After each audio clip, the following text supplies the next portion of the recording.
ಬಳ್ಳಾರಿಯ ಅಖಿಲ ಭಾರತೀಯ ಸಾಹಿತ್ಯ ಪರಿಷತ್, ಸಂಸ್ಕಾರ ಭಾರತಿ ಮತ್ತು ಆಸರೆ ಫೌಂಡೇಶನ್ ಸಂಯುಕ್ತಾಶ್ರಯದಲ್ಲಿ ಪದ್ಮಭೂಷಣ ಸರಸ್ವತಿ ಸಮ್ಮಾನ ಪುರಸ್ಕೃತ ಡಾ ಎಸ್ಎಲ್ ಭೈರಪ್ಪ ಸಂಸ್ಮರಣಾ ಕಾರ್ಯಕ್ರಮವನ್ನು ನಿನ್ನೆ ಆಯೋಜಿಸಲಾಗಿತ್ತು.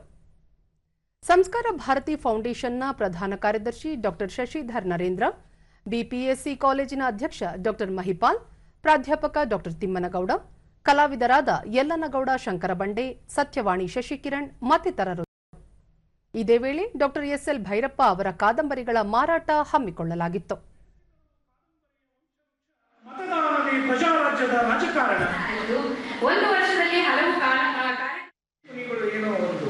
ಬಳಿಕ ಡಾ ಶಶಿಧರ ನರೇಂದ್ರ, ಎಸ್ಎಲ್ ಭೈರಪ್ಪ ಅವರ ಕೃತಿಗಳನ್ನು ಓದುವುದೇ ನಮ್ಮ ಸೌಭಾಗ್ಯ ಎಂದರು. ಅದರಿಂದ ನಾವು ಎಲ್ಲ ಅನುಭವಿಸ್ತೀವಿ. ಹಾಗೆ ಸಾಹಿತ್ಯದಲ್ಲಿ ಮಾಡಿದಂಥದ್ದು ಭೈರಪ್ಪ. ಹಾಗಾಗಿ ಯಾವುದೇ ಹಂತದಲ್ಲೂ ಕೂಡ ಒಂದು ಅಕ್ಷರ ಕೂಡ ಬದಲು ಮಾಡದ ರೀತಿಯಲ್ಲಿ ಏನು ಬರೋದು ನಮಗೆ ಸುವರ್ಣಾಕ್ಷರದಲ್ಲಿ ಶಿಲಾಲೇಖನಗಳಲ್ಲಿ ಕೊಟ್ಟಿದ್ದಾರಲ್ಲ, ಅದು ಭೈರಪ್ಪ. ಡಾ ತಿಮ್ಮನಗೌಡ, ಭೈರಪ್ಪ ಅವರ ಕೃತಿಗಳು ಸಾಕಷ್ಟು ಭಾಷೆಗಳಲ್ಲಿ ಪ್ರಕಟಗೊಂಡಿದ್ದು, ಕೃತಿಗಳಲ್ಲಿ ಮಾನವೀಯ ಮೌಲ್ಯಗಳು ಆಳವಾಗಿ ಅನಾವರಣಗೊಂಡಿವೆ ಎಂದರು.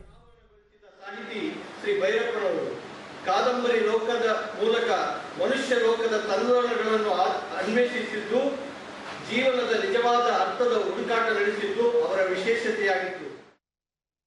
ದೂರದರ್ಶನದೊಂದಿಗೆ ಓದುಗರಾದ ಚಂದ್ರಿಕಾ ಚಂದ್ರಕಾಂತ್, ರಾಷ್ಟ್ರೀಯ ಚಿಂತನೆಗೆ ಒತ್ತು ಕೊಟ್ಟ ಮಹಾನ್ ಸಾಹಿತಿ ಎಸ್ಎಲ್ ಭೈರಪ್ಪನವರು ಎಂದರು.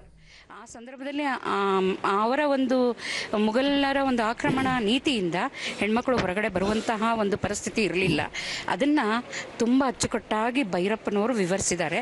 ನಮ್ಮ ರಾಷ್ಟ್ರೀಯ ಚಿಂತನೆಗೆ ಒತ್ತು ಕೊಟ್ಟಂತಹ ಮಹಾನ್ ಸಾಹಿತಿಗಳು. ಮತ್ತೊಬ್ಬ ಓದುಗರಾದ ಸತ್ಯವಾಣಿ, ಎಸ್ಎಲ್ ಭೈರಪ್ಪ ಅವರ ಕೃತಿಗಳನ್ನು ಓದಿದಾಗ ಸಾಮಾಜಿಕ ಬದಲಾವಣೆಗಳನ್ನು ಬಯಸಬಹುದು ಎಂದರು. ಸಾಮಾಜಿಕ ಪರಿಸ್ಥಿತಿಗಳನ್ನು ವೈಜ್ಞಾನಿಕವಾಗಿಯೂ ಐತಿಹಾಸಿಕವಾಗಿಯೂ ಅದನ್ನು ತೋರಿಸ್ಕೊಡ್ತಾರೆ.